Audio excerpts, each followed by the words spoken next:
Picture this, you're running iOS 27 beta on your iPhone 17 Pro.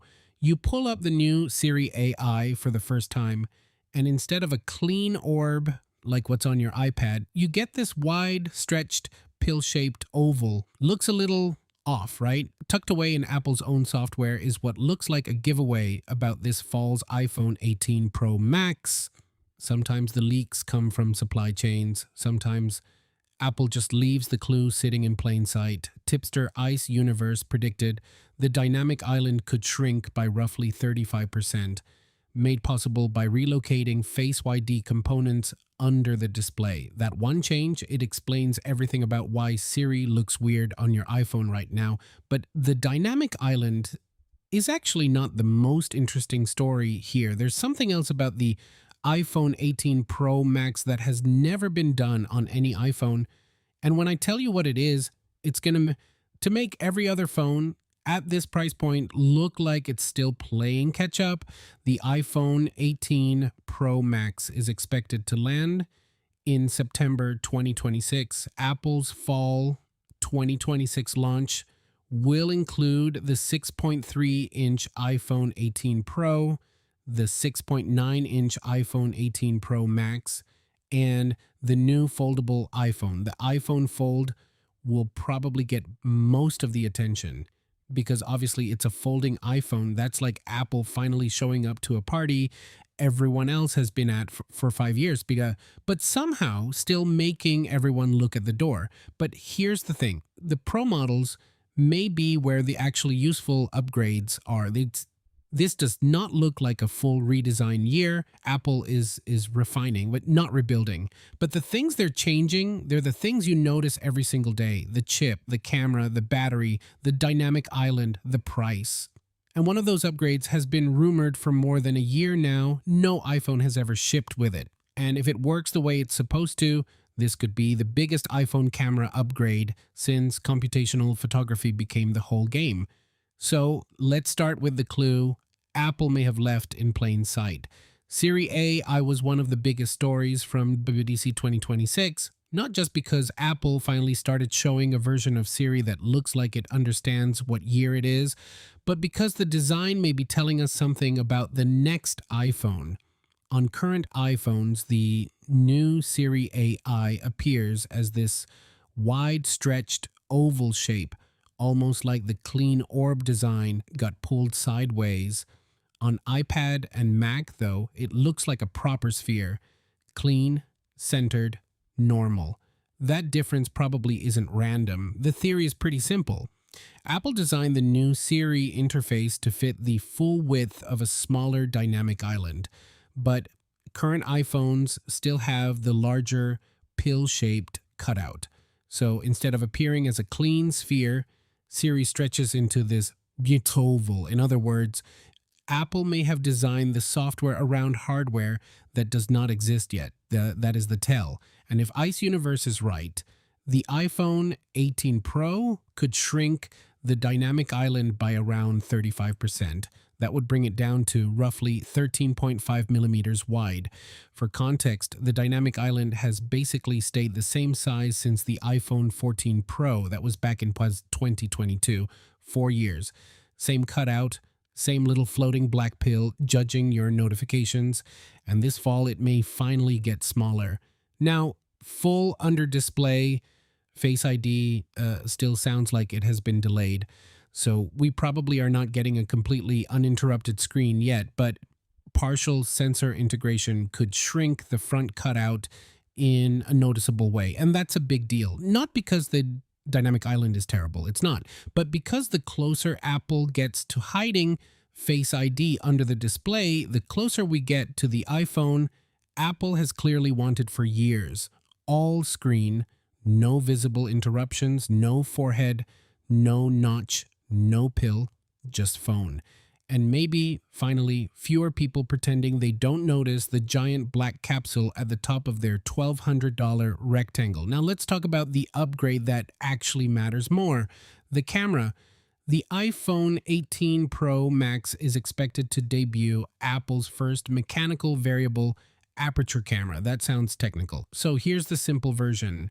A variable aperture lens can physically open and close to control how much light enters the camera. Your eye does this automatically. A real camera lens does this when you adjust the aperture. Your current iPhone, it mostly fakes the look with software. The iPhone 18 Pro Max would do it mechanically. And that matters because right now iPhone cameras are extremely smart, but they are still working around a fixed aperture. The main lens on recent Pro iPhones has used a fixed f1.78 aperture for several generations. That means the phone is always starting from the same physical opening. Then software steps in and tries to handle the rest. Portrait mode, night mode, smart HDR, computational photography, all of that is the phone doing a very good impression of a bigger camera. But with variable aperture, Apple gets actual hardware control. The lens can open wider in low light to pull in more light. Then it can close down in bright scenes to avoid overexposure. It can also give more natural control over depth of field. That means background blur could look more natural. Low light photos could look cleaner, bright daytime shots could have better control, and tricky environments could become way easier. Think about filming inside a house during the day. You have bright windows on one side, a darker room on the other. Your phone has to choose what to expose for. And a lot of the time, the window becomes a glowing portal to another dimension. A variable aperture lens helps with exactly that kind of problem. It gives the phone more physical flexibility before software even gets involved. That is important because the best computational photography happens when the hardware gives the software better information to work with, not when the software is trying to rescue a tiny sensor from chaos. And here's the part that tells me Apple is serious. The moving lens system is rumored to cost significantly more than current camera hardware. That means Apple is not just adding a software trick and giving it a dramatic name. This is real mechanical complexity inside a phone camera module, tiny moving parts, more precise control, more cost. And yes, that cost probably finds its way to your wallet eventually because Apple does not usually absorb expensive component upgrades out of pure kindness. That is not how trillion-dollar companies become trillion-dollar companies. Which brings us to the chip. The iPhone 18 Pro Max is expected to use Apple's A20 Pro chip. This would be manufactured by TSMC on a 2 nanometer process. And that is a pretty big jump. The A19 Pro is built on a 3 nanometer process. Moving to 2 nanometers should improve both performance and efficiency. But the efficiency side is what matters most here. The A20 Pro is expected to use gate all-around nanosheet transistors. That could bring roughly 30% better power efficiency. Now, I know 30% better efficiency sounds like one of those numbers companies throw on a slide while everyone politely pretends to understand transistor physics. So let me translate it. Better efficiency means the phone can do the same work while using less power, or more work using the same power. That affects battery life, heat, gaming, camera processing, AI features, everything. The iPhone 17 Pro Max already has excellent battery life. So if Apple adds a more efficient chip, a slightly larger battery, and its own C2 modem, the iPhone 18 Pro Max could push battery life even further. Some supply chain projections have pointed to as much as 40 hours of mixed use. 40 hours. That is not a phone you charge every night. That is a phone you charge when you remember electricity exists. And the modem matters too. Apple has been trying to reduce its dependence on Qualcomm for years. The C1 modem already appeared in the iPhone 17e. The iPhone 18 Pro Max is expected to move to the newer C2 modem that could improve efficiency, integration, and long-term control over the whole device. This is very Apple. They do not just want to own the chip, they want to own the modem, the software, the AI stack, the camera processing, the whole pipeline. And when Apple controls the whole pipeline, the gains are not always flashy, but they stack. A little more battery here, a little less heat there, a little faster image processing, a little better standby time, and suddenly the phone feels more polished than the spec sheet makes it sound. That is usually Apple's strongest move, not winning every individual spec, making the whole thing feel annoyingly well integrated. Now, design. The iPhone 18 Pro Max is expected to look very similar to the iPhone 17 Pro Max. So if you were hoping for a brand new shape, this probably is not that year. The full width camera plateau is expected to stay. The aluminum unibody is expected to stay. The 6.3-inch and 6.9-inch display sizes are expected to stay. So visually, this looks more like refinement than reinvention, but the colors may change. One rumored color is dark cherry. That would replace cosmic orange from the iPhone 17 Pro lineup. Other expected shades include light blue, dark gray, and silver. Dark cherry is interesting because cosmic orange was loud, very loud. It was the color equivalent of walking into a quiet restaurant and announcing your crypto portfolio. Dark cherry feels different, still bold, but more controlled, more premium, a little moody, the kind of color that says, I have opinions about espresso machines. And honestly, I think it could work. Apple's Pro colors are usually either extremely safe or weirdly memorable. Dark cherry sounds like it could be both. Now let's talk about the part nobody enjoys. The price. If the leaks are accurate, the iPhone 18 Pro Max could become more expensive, and the reason is pretty obvious. A 2-nanometer chip costs more. A mechanical variable aperture camera costs more. A new in-house modem costs more. A smaller dynamic island with more advanced sensor integration probably costs more. None of that is cheap. The move from 3 nanometers to 2 nanometers alone could raise chip costs significantly.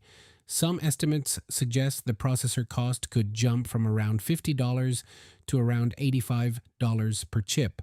That is a big increase, and when component costs rise, Apple has 3 options. They can eat the cost, they can reduce margins, or they can raise prices. You already know which one sounds least Apple. The iPhone 17 Pro Max started at $1,199. That kept it just under some major Android Ultra competitors. But if the iPhone 18 Pro Max gets all of these hardware upgrades at once, I would not be shocked if Apple raises the starting price. My guess, they probably do. Maybe not dramatically, but enough that people notice, because this is not one expensive upgrade. It is several expensive upgrades arriving in the same product cycle, and Apple is going to frame that as value. New camera, new chip, new modem, better battery, smaller dynamic island, more AI, and somewhere in the keynote, someone will say, our most advanced iPhone ever, which is technically always true, and also the safest sentence in corporate history. Now, the software story is also important. The iPhone 18 series should launch with iOS 27, and the big focus is expected to be Apple Intelligence, especially the more advanced Siri. Apple has spent years being criticized for falling behind in AI, and to be fair, Siri has been taking a lot of emotional damage for a long time. Asking Siri anything more complicated than a timer felt like asking a goldfish to file your taxes. But the new Siri AI looks like Apple is finally trying to change that. The goal is a more conversational assistant, one that understands context, one that works across apps, one that feels less like a voice command tool and more like an actual assistant. And this is where the hardware matters again. More AI features need better memory, better neural processing, better efficiency, better thermal control. The A20 Pro chip is not just about speed. It is about giving Apple enough headroom to run more advanced on-device intelligence without destroying battery life. That is the real challenge. Everyone can show a flashy AI demo. The hard part is making it work quickly, privately, consistently, and without your phone turning into a hand warmer. Apple's advantage is not being first. It almost never is. Apple's advantage is waiting, watching everyone else make the weird mistakes, then shipping the version that feels obvious. And sometimes that is frustrating. Sometimes it works. With Siri AI, they need it to work because if Apple is going to use the iPhone 18 Pro Max as a showcase for its next generation AI platform, the software cannot feel half finished. Not this time. So here's the verdict. Should you be excited about the iPhone 18 Pro Max? If you're using an iPhone 15 Pro Max or older, yes, this is shaping up to be a very meaningful upgrade. You get the smaller dynamic island, the A20 Pro chip, potentially much better battery life, the new C2 modem, the first variable aperture camera on an iPhone, and the full iOS 27 Apple Intelligence experience. And that is not one headline feature. That is a stack. And stacks matter. If you're on an iPhone 17 Pro Max, though, that is a harder sell. Your phone is already fast, the battery is already strong, the camera is already very good. So the real reason to upgrade would be the variable aperture camera. If you take a lot of photos or video, especially in tricky lighting, that could be enough. If you do not care about photography, you can probably wait. The smaller dynamic island is nice, the chip will be better, the battery may improve, but none of those alone scream urgent upgrade from last year's Pro Max. The camera is the swing factor, that is the feature. And the strange thing is, the foldable iPhone may steal the spotlight this year, but the iPhone 18 Pro Max might be the safer, better, more complete device. The foldable will be the flashy one. The Pro Max will be the dependable one, the one people actually buy, the one that has to carry Apple's fall lineup, because the standard iPhone 18 and iPhone 18e are expected to be delayed until spring 2027. So fall 2026 is basically Pro season. Apple is putting a lot of pressure on these phones. New Siri, new chip, new modem, new camera, smaller pill, bigger stakes. And if the rumors are right, the iPhone 18 Pro Max may not look dramatically different at first glance, but the stuff underneath, that is where it gets interesting. So I want to know, what actually matters more to you? The variable aperture camera, the 40-hour battery claim, the smaller dynamic island, or are you just waiting to see how expensive Apple makes this thing before deciding emotionally against it? Because honestly, that might be the most realistic feature of all.